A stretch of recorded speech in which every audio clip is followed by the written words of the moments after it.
Welcome to the Get Real Podcast, your high-octane boost of full-on reality therapy for personal, business, and investing success with your host, Ron Phillips, because somebody's got to tell it like it is. Hey everybody, welcome back to the Get Real Podcast. Ron Phillips here with Heather Marchant. Happy Monday. Oh man, it's so big. Like Heather and I were just talking about the fact that we're like busier than ever. We are. Not sure that we're not going to complain about that. It's a good thing. And at the same time, I'm at a stage in my life where I don't like to be that busy. And yet I am. Here I am. So we're going to get some things off of our plates. I encourage you guys to do the same thing. Just finish some things up. Give you a little piece that I learned many, many years ago from Brian Tracy. He had a rule called touch it once rule. So you don't pull something off of your desk, look at it and put it down somewhere else. Touch it once, get it done, get it out of the way. In times like this, that's a good suggestion. That is not what we're going to talk about today, though. That just came to my mind. Yeah, Brian Tracy takes you way back. Yeah. Oh my gosh. I used to have Brian Tracy on cassette tape.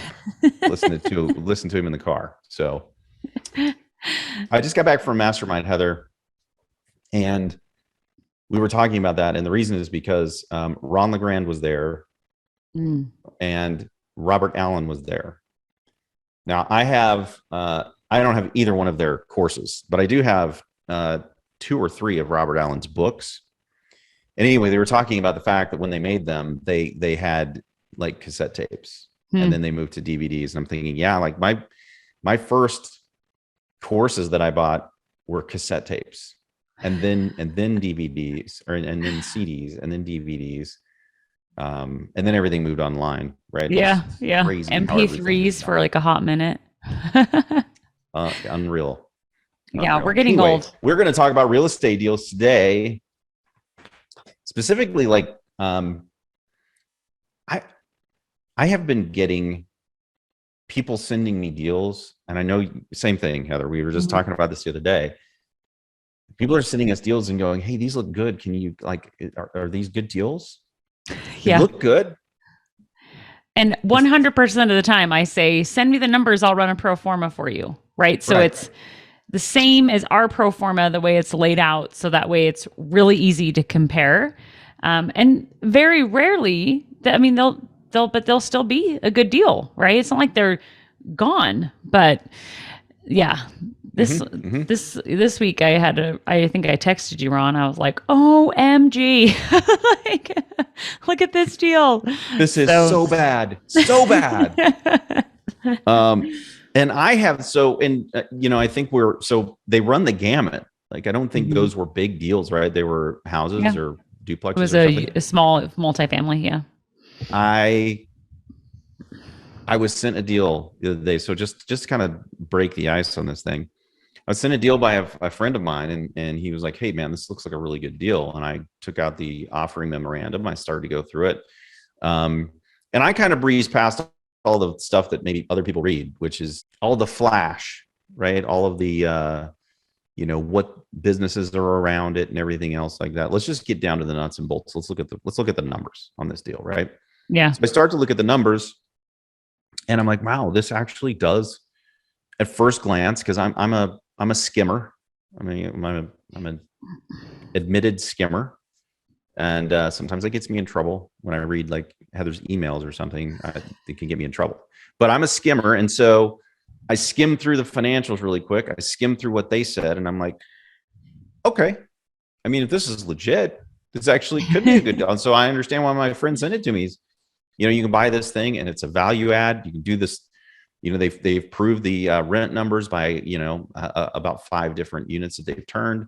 There's all these other units you can turn, and then the thing turns into like an 8% or an 8.5% cap rate. And I'm like, what? Seriously, I can buy this thing and I can turn it into an 8.5% cap rate? That's a home run. I'm going to do it.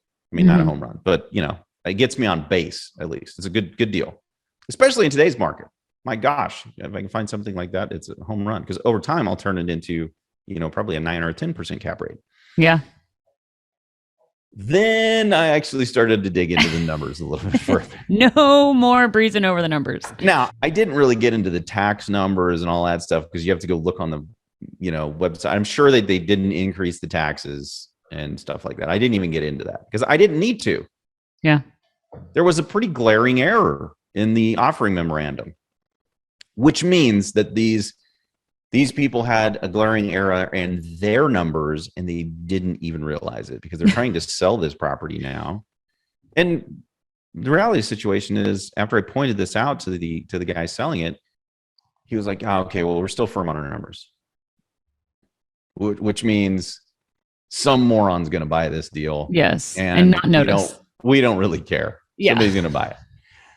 So the challenge was this.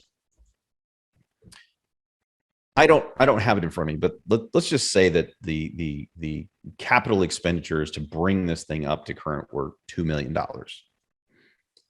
Well, the very simple mistake that they made in the offering memorandum is that they put all the numbers on there. They disclosed it's going to be $2 million.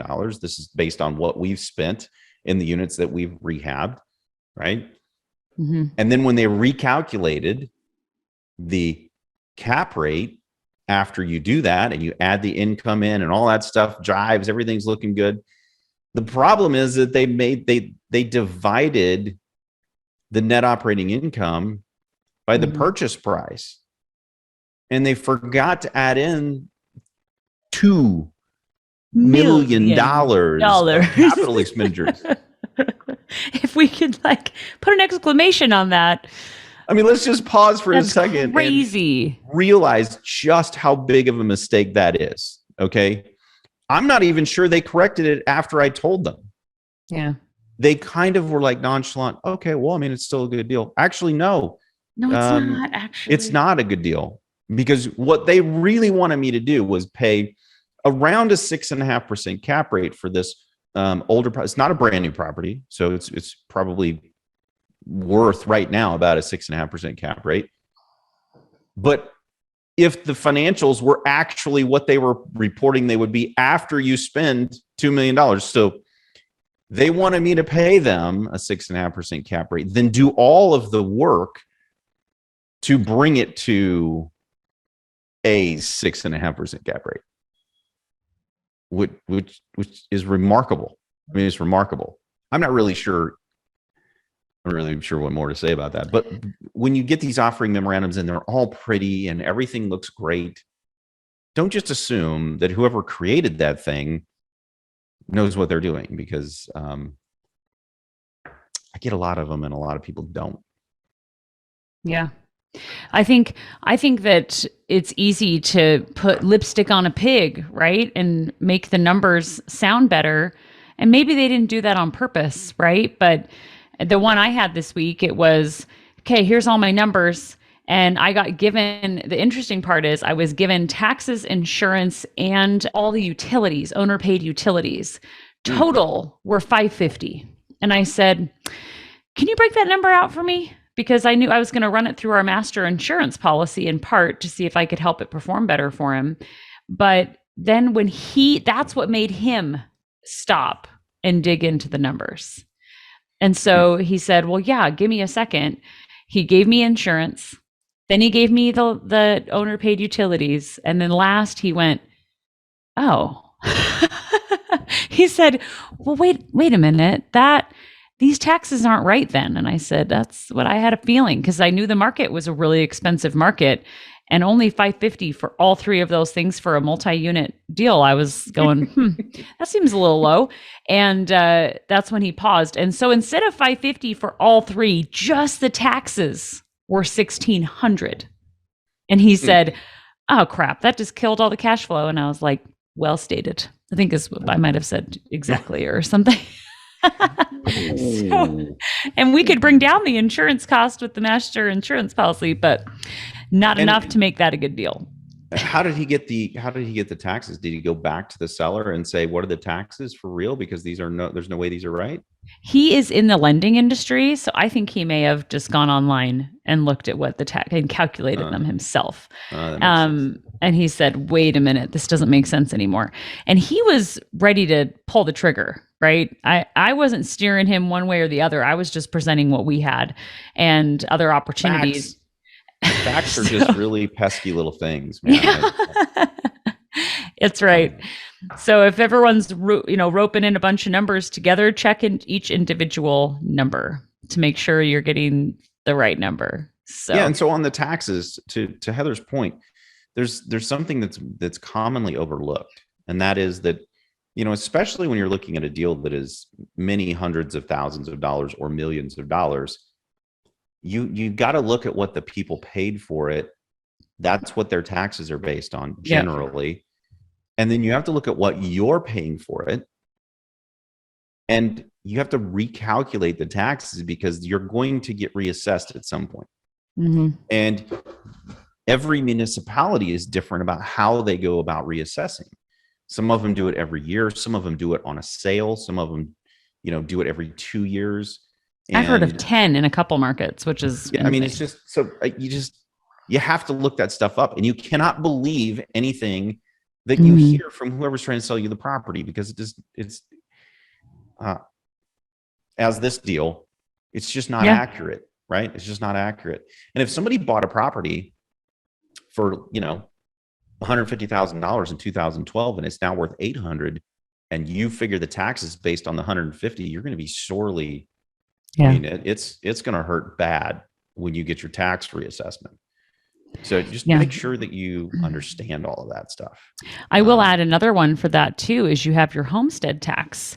So if you as an owner occupy the property and then sell it as an investment property, there's a tax credit that you don't get as an investor. And so it's usually like double what they've been paying. So we watch for that on all of our properties. It is really difficult to know exactly what the assessed value will come in at a future date in most counties, unless it's based off the purchase price. Otherwise, you're kind of just taking a good guess, but we do our best to guess and see, okay, well, it's not homestead tax because it's a rental property. So we've got no tax credit, and let's bump up, the assessed value and see where this is going to land. So it is kind of, in some ways, a guessing game, but you can overestimate for sure. Yep. Another thing, like I get these, I get these a lot. And I was talking to another multifamily friend of mine, and we were on a phone call with some other folks, some other real estate folks. And we got into this rant about these horrible deals that are being, there's so many people in the syndication game right now. They've gone out and learned how to syndicate deals, and they're creating offering memorandums that,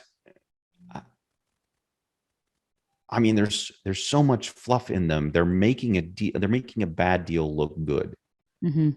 And let me give you another, for instance, about how this works, right? Or something that maybe you should look at. And really, if you're a syndicator and you're listening to this, like you should pay attention, because if you don't know this, you're going to hurt yourself and all of your investors if you don't understand how this works. I'm looking at this offering memorandum right now, and the purchase price, I think they're buying this thing at like a 4.5% cap rate. Okay. Oh my gosh. I don't know how you make the numbers work. Like if you have to have everything spot on. Now, I already told you guys, we bought one that was a negative return. It was losing money. But we knew what our other numbers were, and we knew what the problems were with the property. Okay. So I'm not trying to suggest you can't buy a 4.5% cap rate property and make it work. But this property it has a very high occupancy. Okay. The purchase price puts them around a 4.5% cap rate, but then they're going to put like $2 million into the property. They've got a bunch of fees and everything. By the time they're done, they're going to be all in around 23 million. Okay. After all their expenses to upgrade these units. Now, when they do that, they are going to increase the rents. And over the next 4 years of operating this way, the net operating income is going to go from somewhere around 900,000 to somewhere around 1.6 million. So, it's a substantial jump, right? And they've mostly done that through raising rents. Doesn't look like anything really happened to the operating expenses of the business. Mm-hmm. Okay. Now, 5 years from now, what they're banking on for this entire deal to work is that the cap rates are going to remain somewhere around 5 to 5.5%. Now, currently, you could sell at a 5 to 5.5% cap rate. But what makes these people think that in 5 years they know that the cap rates are going to remain 5.5%? Yeah, that's crazy. I mean, they're likely not going to go lower. So if it moves 1%, okay, it basically eliminates all of the gains that they've made in 5 years. So if in 5 years the cap rates are now 6.5%, not 5.5%, they've basically broke even. Yeah. You mean like the going cap rate of what people are selling for, right? Correct. Yeah. Correct. Right. You know, I think in the next like 1 or 2 years, we're probably not going to see a whole lot of movement in that, but it certainly could if interest rates go up. Yeah. You can't keep paying 5.5% cap rate for a property if the interest rates go up dramatically. Yeah. So if the interest rates go up dramatically, which I think a lot of people feel like they might, at least a percentage point or maybe 1.5% over the next couple of years, if that happens, people can't keep paying 4.5%, 5.5% cap rates. And so as the cap rate starts to inch north, if you have banked on current cap rates with nothing in the economy changing, nothing in the real estate world changing, and you've based a $23 million deal with investors on cap rates remaining constant, you're in trouble. Yeah. That means you can't pay pref. And look, if it moves 2 percentage points, I'll figure the numbers on it real quick, but I think we're going to lose some money on the deal, right? Yeah, you can't. I mean, our market right now, I think everyone in the country knows that it's pretty insane, right? How competitive it is to buy property. It's nonstop talked about on social media. Yep. So you can't assume that we're going to have this same feeding frenzy on property for what was it, 5 years? Mm-hmm. Yeah, 5 years. insane. Now, there's a couple of other problems here too. But if it moves 2 percentage points, if the cap rate moves 2 percentage points, you lose $2 million on this deal. $2 million, right? So not only do you not pay pref, but your investors start losing money because your raise on this deal. I'll have to go back up here and look. I can't remember exactly what the raise is, but it's got to be like 3 or 4 million. So people are going to lose like half their money on this deal. Now, the other thing is that they're getting a bridge loan to do all of these repairs for the first year. So in the first year, they're also banking on refinancing at 3.7%. Oh my gosh. Which, why would anyone think in a year from now you could refinance a multifamily property at 3.7%? Wow. As you stated, Heather, like loans are changing literally every day. Every single day. I mean, we can't keep our pro formas accurate because the interest rates are changing constantly. So guys, just like use critical thinking. And if you don't understand, do what my friends are doing here, right? My friends will text me, hey, my buddy sent me this. He's about ready to invest in this property. Can you look at it really quick and tell me if he's going to make a $500,000 mistake? Yes, this is potentially a big mistake. Maybe even bigger than $500,000. Holy cow. So anyway, just there's so many, and this happened before. Like I remember, Heather, were you at any of these meetings in California when the people were just absolutely losing their crap? Yes. Only a handful though. I will never forget the absolute frenzy that I saw during 2007. I mean, people lost their minds. It was almost like you see people in an auction. Sometimes they want it so bad they literally lose their minds. They were buying properties without all of the information off of a presentation on stage, and the properties had negative cash flow. Now, we're not quite there, but now we're talking about large chunks of money that you don't even own the property, and you're trusting these syndicators, and the syndicators' numbers are so poorly put together. Folks, be careful. Yeah, be careful out there. It's an interesting world right now. So what hype should you can get away from Heather, us? Yeah. I'm sorry. What'd you say? I just said hype can get away from us with sticking to your rules. So, I mean, what should they be? I mean, we've even seen compression of our returns. I mean, what was it 3-4 years ago? We were high teens. Yeah. Cash on cash returns. It was beautiful. We loved it. I mean, it was incredible. It was incredible. And we can't get that right now. And no. I think, when everybody hears us that we're buying, I'm generally not getting 18 to 20% cash ROI on the properties I'm buying right now. Mm-mm. Me either. But I am getting all 4 returns. And we can take appreciation out right now, because if the market actually decided to flatten out, which I don't think it's going to, but if it did, well, you still got 3. And those 3 returns add up to a pretty substantial double-digit return. I mean, for me, my depreciation is a big motivator for me. That's what I said to my husband last night. I said, we just have to be focused, because otherwise, come tax time next year, I'm going to be hating life if I don't stay focused on my goals of acquiring property this year, and not just, spending more and more money, trying to be more conservative on our spending so that we can continue to hedge against all of the tax liability that's out hanging in the balance for us. Yeah. And I mean, so don't misunderstand what Heather just said, because she didn't say she's buying bad deals for tax benefits. Yes. That's not what she said.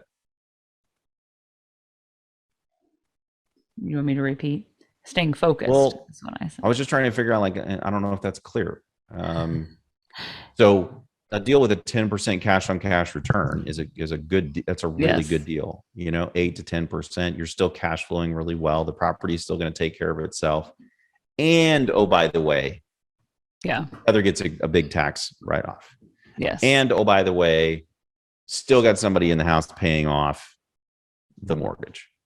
Right. So I guess my point was that those other rates of return are attractive enough that they can also be a focus, is what I mean. I don't compromise my principles of cash flow, but I am definitely, that is a big focus. Otherwise, I give most of my income to the government. So. Yep. I completely get it. Well, so I think that's every week we tell you guys to go out there and make something happen. Don't ever confuse that with making something stupid happen. We're certainly not telling you to do that. Right. Make smart happen. We should change our. So pay attention to what we're saying and go make something happen. Hopefully, like Heather said, something smart happen. That's right. Okay. So until next time, go out there and make something intelligent happen, everybody. Thanks, everyone. See ya. This has been the Get Real Podcast. To subscribe and for more information, including a list of all episodes, go to getrealestatesuccess.com.